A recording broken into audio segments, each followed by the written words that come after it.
আপনি ইতিহাস জানেন না, সারাদিন তাকে নাটক নিয়ে ইতিহাস পড়বেন কোন সময়?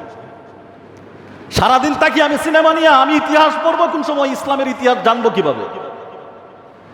যে যুব সমাজগুলো ছিল একটা সময় রাসূল সাল্লাল্লাহু আলাইহি সাল্লামের সময় এবং তিনার পরপরই যেই যুব সমাজ ছিল ইসলাম নিয়ে গবেষণা করত, দিন নিয়ে গবেষণা করত, ইসলাম নিয়ে জানাশোনা করত, অযথাই নষ্ট করতো না। কারণ কেন? তখনকার সময়ে টিভি সিনেমা অ্যাভেলেবেল ছিল না, যার কারণে এইগুলির প্রতি ইহুদি খ্রিস্টানদের অপসংস্কৃতিগুলোকে যুব সমাজকে আকৃষ্ট করতে পারে নাই।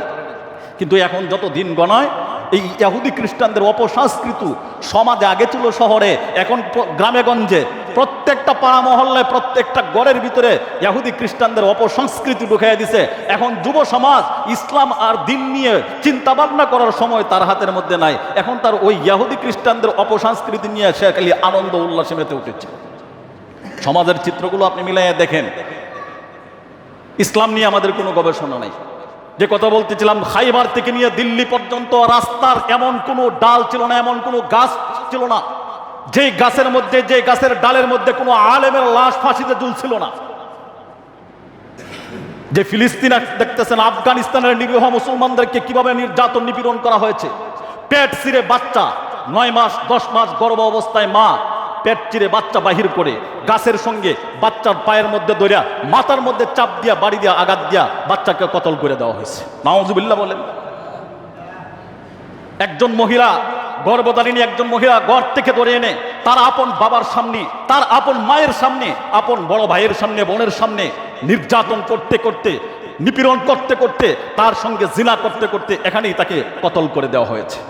একজন মাকে ঘর থেকে ধরে এনে, যারা আপনারা প্রবীণ মুরব্বী আছেন, আপনারা দেখেন বাংলাদেশের মধ্যে আমরা তো আর দেখতে পারি নাই, কিন্তু ইতিহাসগুলো তো পড়েছি। 1971-এর যখন এই বাংলাদেশের যুদ্ধ হয়েছিল পাকিস্তান হানাদার বাহিনীর সঙ্গে, তখন কিন্তু আপনার সাধারণ এই একটা ভূখণ্ড, ছোট্ট একটা মানচিত্র, একটা বাংলাদেশ, এই সলিমউদ্দিন আর বসিরউদ্দিন মার্কা দেশে পাকিস্তানের মতন একজন ক্ষমতাসীন দেশের সঙ্গে যুদ্ধ করে জয়লাভ করা কখনোই সম্ভব? কথা বলেন, ছিল এটা? কখনোই সম্ভব ছিল না। জয়লাভ করেছেন কেন? একটা মাত্র কারণ, একটা মাত্র কারণে আমরা ইতিহাস পড়েছি, যা জানি, একটা মাত্র কারণেই মুসলমানদের, বাংলাদেশিদের জয়লাভ হয়েছে। সেটা হলো পাকিস্তানিদের একটা বদ অভ্যাস ছিল নারী নির্যাতন করা। পাকিস্তানের একটা বদ অভ্যাস ছিল নারী নির্যাতন করা। ব্যাপক হারে মায়ের সামনে, বাবার সামনে হাজার হাজার মা বোনদেরকে এই বাংলাদেশের মধ্যে নির্যাতন করছে কি করছে না? যারা মুরব্বী আছেন তারা এই ইতিহাস জানবেন। জুলুম নির্যাতন করছে। সাধারণ আমাদের এই আন্দোলনটা আফগানিস্তানের মতো নয়, সাধারণ একটি নর্মাল আন্দোলন। এরপরেও এটার মধ্যে মা বোনদের নির্যাতন হয়েছে। আবার আন্দাজ করেন, আমি এই জিনিসটাই আপনাদেরকে বুঝাইতে চাই, আন্দাজ করেন আফগানিস্তানের মুসলমান কি পরিমাণ নির্যাতিত হয়েছে। একজন মাকে ধরে নিয়ে মুখটাকে 2-3 হা করাইয়া ধরে রাখছে। আর লাল কুত্তার দলেরা, ওই যে ইহুদিবাদীরা, তারা ওই আমাদের মা মুসলমানদের একজন নারীকে হা করাইয়া ধরে রাখছে উলঙ্গ করিয়া, আর উলঙ্গ অবস্থায় তার মুখের মধ্যে প্রস্রাব পর্যন্ত করছে। নাউজুবিল্লাহ। এই জুলুম নির্যাতন সইতে সইতে আজকে আফগানিস্তান মাথা তুলে দাঁড়াইছে। ফিলিস্তিনকেও তারা ভেবেছিল ফিলিস্তিনকে সমূলে ধ্বংস করে দিবে, কিন্তু রাখে আল্লাহ মারে কে? রাখে আল্লাহ মারে কে? আরে আপনি পারবেন কিভাবে? ইতিহাস তো তাহলে পাল্টে যাবে, রসুলের আগাম বাণী তো পাল্টে যাবে, রসুলের ভবিষ্যৎ কথা তো উল্টে যাবে যদি ফিলিস্তিনকে আপনি ধ্বংস করে দিতে পারেন। এরা তো ভাবে না, আমাদের ক্ষমতা, আমাদের লাঠিসুটা, আমাদের অস্ত্র শস্ত্র, অত্যাধুনিক পরমাণু অস্ত্র আমাদের হাতে আছে, একেবারে ধ্বংস করে তোলার মতো উড়াইয়া দিব। কিন্তু না, রসুল বলেন এই ফিলিস্তিন হবে পৃথিবীর সবচাইতে, যখন কিয়ামত সংগঠিত হবে, কিয়ামতের মধ্যবর্তী স্থান হবে ফিলিস্তিন। বলেন সুবহানাল্লাহ। মধ্যবর্তী স্থান হবে ফিলিস্তিন। আর এই ফিলিস্তিনকে আমরা মুছে দিবেন। হাজার হাজার সাহাবীদের লাশ এখনো পর্যন্ত সেই ফিলিস্তিনের মাটির মধ্যে শুয়ে রয়েছে। যেই ফিলিস্তিনের মধ্যে মুসলমানদের প্রথম কিবলা ছিল, এটা ধ্বংস করা এত সহজ নয়। আলহামদুলিল্লাহ, শুনে আপনারা খুশি হবেন, অনেকে জানেন, অনেকে জানেন না। সেই ফিলিস্তিনের পক্ষে, ফিলিস্তিন তো এতদিন পর্যন্ত নির্যাতিত হইতে হইতে হইতে খাদ্য নাই, আহার নাই, খাইতে পারে না, চতুর্দিক থেকে আক্রমণ আর আক্রমণ, নির্যাতন আর নির্যাতন, নিপীড়ন সইতে সইতে আল্লাহর কাছে কান্না করতে করতে চোখের পানি পর্যন্ত আর আসে না। খাদ্য নাই, খাবে কি? আরে ঘোড়াকে যে খাদ্য দেওয়া হয়, ঘাস দেওয়া হয়, এই ঘাসও পর্যন্ত ফিলিস্তিনের মাসুম বাচ্চাগুলো, নিরীহ মানুষগুলো এই ঘাস খায়াও তার জিন্দিগি পরিচালনা করছে, কাটাইছে। বিশ্বের মুসলমানদেরকে হাত টানি দিয়ে রাখছে, ও মুসলমান ভাইয়েরা আমার, আসো দেখো ফিলিস্তিনে তোমার মা, তোমার বোন, তোমার বাবা, তোমার ভাই জুলুম নির্যাতনের শিকার, আসো আমাদের পাশে দাঁড়াও। এত রুনাদারি আর আহাজারি করার পরেও কোনো একজন মুসলমান রাষ্ট্র ওই ফিলিস্তিনের মানুষদের পক্ষে সশরীরে অস্ত্র নিয়ে দাঁড়ায় নাই। একটা বিজ্ঞাপন বিজ্ঞপ্তি দিয়াই শেষ, পাকিস্তান বিজ্ঞপ্তি দিয়া শেষ, রাশিয়া বিজ্ঞপ্তি দিয়া শেষ, বসনিয়া বিজ্ঞপ্তি দিয়া শেষ, বড় বড় মুসলিম কান্ট্রিগুলো বিজ্ঞপ্তির মাধ্যমেই শেষ যায় নাই। কিন্তু তাদের দুঃখ বোঝার পরেও আমাদের মধ্যে আজকে এই বিষয় নিয়ে আলোচনা হয়। ইরানের মুসলমানদেরকে নিয়ে কিছু মানুষ কথা বলে যে ইরানের মুসলমান তো এরা শিয়া, এদের আকিদাগত দিক দিয়ে অনেক দুর্বল। আরে পাকিস্তান তুমি তো আর আকিদাগত দিক দিয়ে ভালো ছিলা, বাংলাদেশ তুমি তো আকিদাগত দিক দিয়ে ভালো ছিলা, রাশিয়া তুমি তো আকিদাগত দিক দিয়ে ভালো ছিলা। যে ফিলিস্তিনের নির্যাতিত মুসলমানরা লাঞ্ছিত আর নির্যাতিত হওয়ার পরেও, তারা এত আহাজারি করার পরেও একটা বারের জন্য তাদের পাশে দাঁড়াইল না।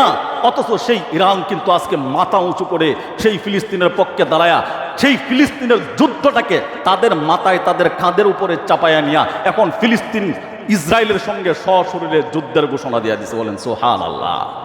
সেই যুদ্ধ শুরু হয়ে গেছে, দীর্ঘ প্রায় 7-8 দিন যাবৎ পর্যন্ত যুদ্ধ শুরু হয়েছে। আর এই যুদ্ধের মধ্যে আলহামদুলিল্লাহ শুনে খুশি হবেন, এই যুদ্ধের মধ্যে জয় শুধু নয়, চরম পর্যায়ের জয়, যেই ইতিহাসের পাতার মধ্যে এমনভাবে জয় মুসলমানদের আর কখনো হয় না, হওয়ার দিকেই দাবিত হইতেই আছে। ইরান মুসলমানরা যখন আক্রমণ করছে, ওই আয়াতুল্লাহ খামিনি নামে যে ইরানের প্রধানমন্ত্রী, তিনি যখন ওই আক্রমণ করছে, আক্রমণে তারা ধরাশায়ী হয়ে গেছে। ধরাশায়ী হয়ে এখন ক্ষমা চাইতেছে। আমেরিকার প্রেসিডেন্ট সহ, মার্কিন প্রেসিডেন্ট জো বাইডেন সহ এখন ক্ষমা চাইতেছে। সাইরা দেমা কান্দাবাসিনা কথাই আছে না, সাইরা দেমা কান্দাবাসিনা ঠেলার সুরে ফিলিস্তিনের এতদিন নির্যাতন নিপীড়ন করছে, কিন্তু এখন যখন ইরান যখন মাথা উঁচু করে দাঁড়ায় আক্রমণ শুরু করছে, বাড়ি গাড়ি সবকিছু দোলার মতো উড়ে যাইতেছে, তোলার মতো উড়ে যাইতেছে। কিন্তু এখন ক্ষমা চাওয়া শুরু করছে। কিন্তু ইরানের প্রধানমন্ত্রী, তিনি প্রেসিডেন্ট, একেবারে স্পষ্ট ঘোষণা দিচ্ছে কোনো ক্ষমা নয়, রসুলের দুশ্মনদের সঙ্গে কোনো ক্ষমা নয়। ফিলিস্তিন যে মসজিদ আকসা নিয়ে কথা বলেছে, আকসার বিরোধিতা করেছে, আকসাকে বন্ধ করে দেওয়ার জন্য, পৃথিবীর মানচিত্র থেকে মুছে দেওয়ার জন্য যে ষড়যন্ত্র করেছিল, ওই বাহিনীর সঙ্গে কোনো ক্ষমা নয়। যুদ্ধবিরতির জন্য এখন কান্না করতেছে, কিন্তু না, কই যুদ্ধবিরতি দিতে তারা রাজি নয়। আলহামদুলিল্লাহ যথেষ্ট পরিমাণ চলতেছে যুদ্ধ। আর আমার আশা, আমার বিশ্বাস, ইনশাআল্লাহ মুসলমানদের বিজয় ইনশাআল্লাহ শুরু হয়ে গেছে, বিজয় হবে। এই শতাব্দী যেটা চলতেছে শুধু ইরান আর ইসরায়েল করে নয়, এই শতাব্দী যেটা চলতেছে, আগামী দিনগুলো আমার বিশ্বাস এটা মুসলমানদের জন্য আল্লাহ বরাদ্দ করেছেন, এটা মুসলমানদের জন্য আল্লাহ বরাদ্দ করেছেন। তবে আমি আমার আলোচনার শেষ কথাটা যেটা বুঝাইতে চাইলাম, প্রথম থেকে নিয়ে এই পর্যন্ত যে কথাগুলো বললাম, যে আল্লাহ রসুল বলেন লা ইউমিনু আহাদুকুম হাত্তা আকুনা আহাব্বা ইলাইহি মিন ওয়ালিদিহি ওয়া ওয়ালাদিহি ওয়ান নাসি আজমাইন। ওই ব্যক্তি প্রকৃত মুমিন, মুসলমান নয় যার অন্তরের মধ্যে তার বিবি বাচ্চা আলী আওলাদ ধন সম্পদ টাকা পয়সা গাড়ি বাড়ি নারী ইত্যাদি যাবতীয় সব কিছুর চাইতে আমি পয়গম্বরের মহব্বত যার অন্তরের মধ্যে থাকবে না, ওই ব্যক্তি প্রকৃতপক্ষে মুসলমান আর ইমানদার হইতে পারবে না।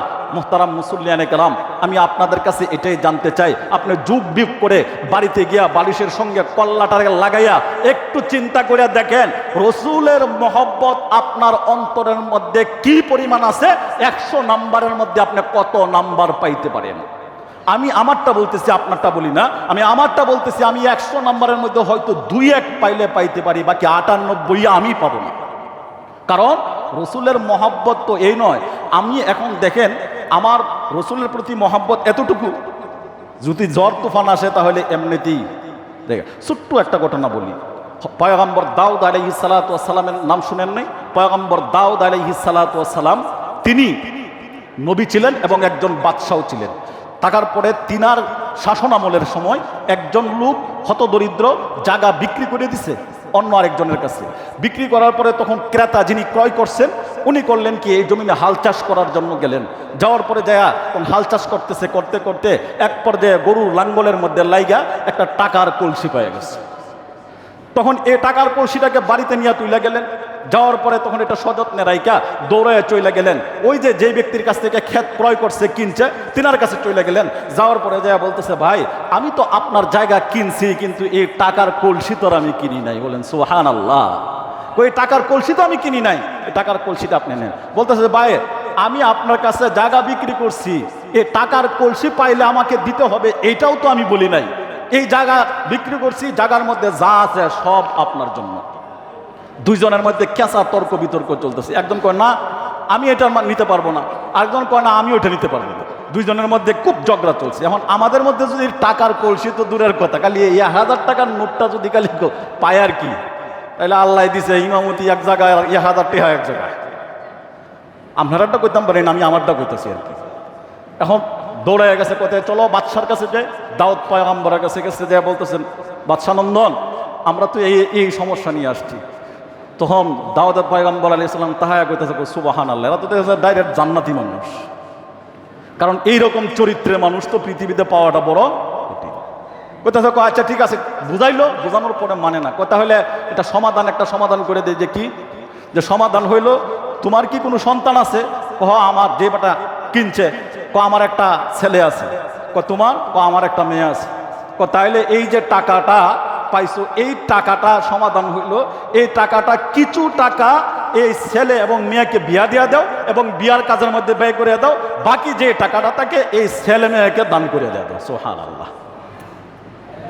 এটা হলো রসুলের মহব্বত। ওই যে রসুলের মহব্বতে মন চাইছিল টাকার কলসি রেখে দেয়, কিন্তু আল্লাহ রসুলের আদর্শের মধ্যে এই টাকার কলসি রাখার কোনো বিধান নাই, ছেড়ে দিয়েছে।